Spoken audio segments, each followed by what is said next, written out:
佢並唔係鹹爺，今日起佢叫鹹爵爺 Sir David Beckham。事關碧咸，佢終於獲得加冕騎士爵位呢個榮譽，全英國現存有2000至3000人擁有。但係你又知唔知碧咸等咗呢日好耐，甚至買嘅每一間屋都係為咗封爵。1999年佢豪花幾百萬英鎊裝修 Ronniebury House， 舉辦名流派對埋堆嗰陣呢，就已經俾傳媒戲稱做 Buckingham Palace， 同白金漢宮爭一個字母。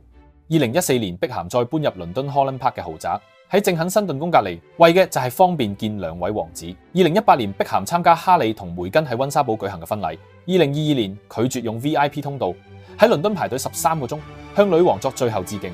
最後佢買埋 Cotswolds 嘅貴族鄉村別墅，距離 King Charles 嘅 Highgrove Estate 半個鐘車程，仲學國王養蜂，揾 Netflix 拍埋紀錄片，慌死人唔知。2023年碧咸獲邀到 Highgrove Estate 同國王首次公開互動，佢仲帶埋自製蜂蜜上貢。之後碧咸就做埋 King's Foundation 大使，有資格出席國宴。到今年6月14號，碧咸嘅名字出現喺皇室公佈嘅榮譽名單，獲封為爵士，成為 Sir David Beckham。夫人 Victoria 就會成為 Lady Beckham， 真真正正圓夢。